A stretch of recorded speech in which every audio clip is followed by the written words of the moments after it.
Bonjour à toutes et tous, j'espère que vous êtes en forme et aujourd'hui je vais vous parler donc d'un lien d'âme très particulier qui est donc le lien d'âme de flamme jumelle.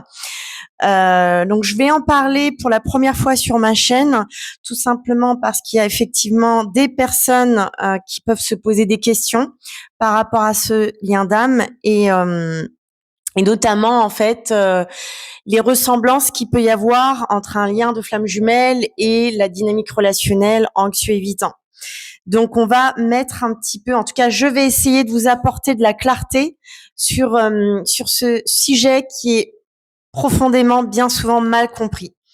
Donc, être flamme jumelle, donc avant toute chose, voilà, vraiment de vous dire que on devient pas flamme jumelle et on cherche pas à être flamme jumelle. Il y a rien à fantasmer sur ce lien. C'est vraiment un lien, un parcours d'initiation à se retrouver. Et quand vous êtes reconnecté à votre autre, qui est donc votre jumeau d'âme, je peux vous assurer que votre vie est complètement bouleversée. Donc, on ne cherche pas à être flamme jumelle.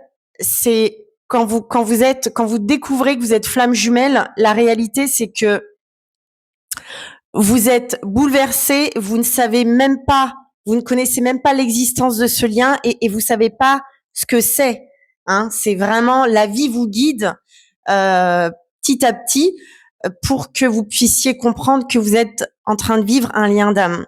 Et effectivement, entre le lien de flamme jumelle et la dynamique relationnelle anxieux-évitant, qui en plus n'a rien à voir, c'est pas du tout la même relation. Mais effectivement, dans les liens d'âme et notamment dans la relation de flamme jumelle, on a effectivement un profil qui est anxieux et on a un profil évitant. Donc, je pense que c'est ce qui porte à confusion certaines personnes aujourd'hui, parce que restons réalistes, le lien de flamme jumelle, c'est pas un lien courant, hein, c'est vraiment un lien d'âme qui reste quand même assez rare. Même si moi, je pense que, étant donné dans les énergies dans lesquelles on est actuellement, je pense qu'il va y avoir peut-être certainement même de plus en plus de personnes qui vont reconnecter à leur flamme jumelle, parce que ce lien permet vraiment une élévation de conscience. Donc le lien de flamme jumelle, c'est pas donc une relation ordinaire, c'est un lien d'âme, un lien qui dépasse la personnalité, l'ego. C'est une rencontre qui vient vous réveiller, qui vient révéler ce qui est encore inconscient en vous. Et la flamme jumelle, généralement, elle est pas là pour te compléter. Elle est là pour te révéler. Donc, c'est un lien d'amour inconditionnel. C'est vraiment une initiation qui t'amène en fait à l'ouverture de cœur. Et c'est pas un amour qui prend, c'est pas un amour qui dépend. C'est vraiment un amour qui invite à devenir entier. Donc, ce qu'on peut appeler dans le langage des flammes jumelles, la complétude.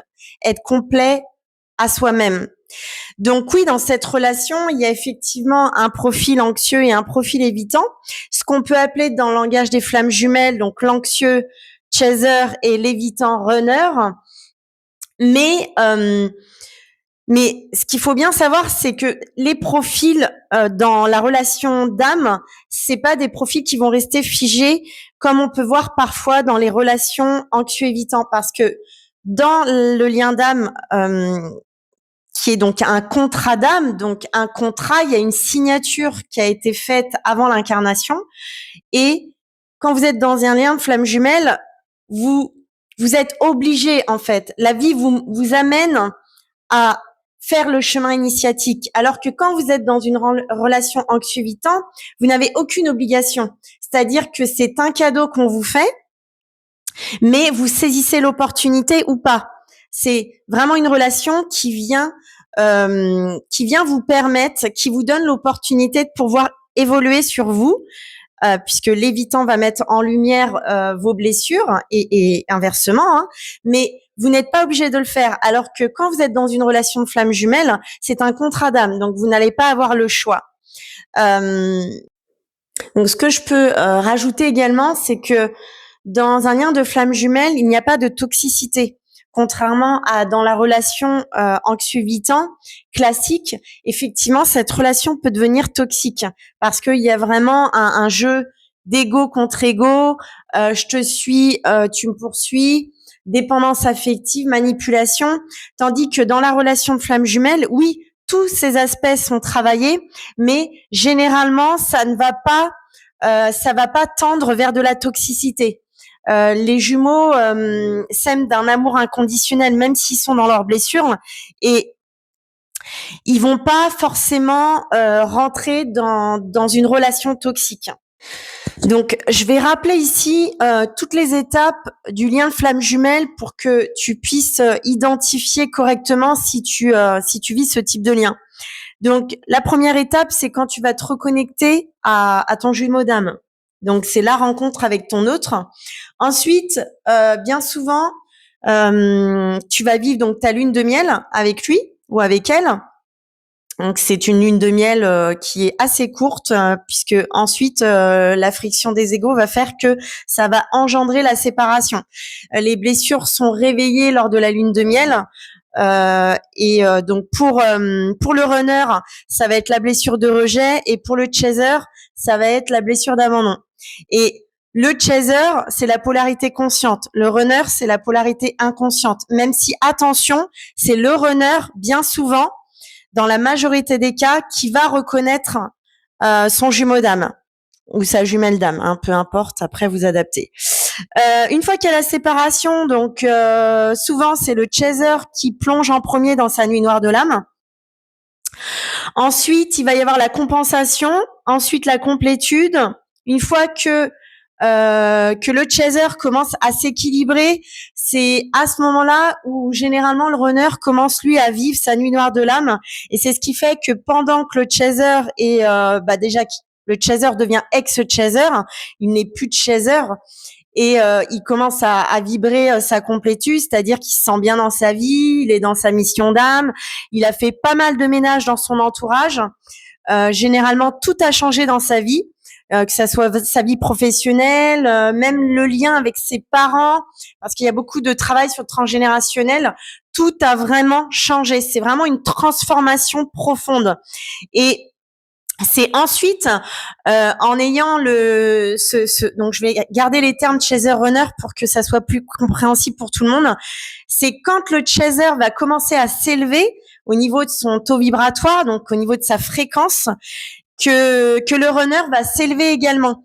Donc c'est ce qui fait que une fois que les deux personnes vont être assez équilibrées, la vie va faire que ils vont vivre donc leur retrouvaille, et une fois qu'ils vont être en retrouvailles, il va y avoir cette réunion dans la matière et ensuite la fusion.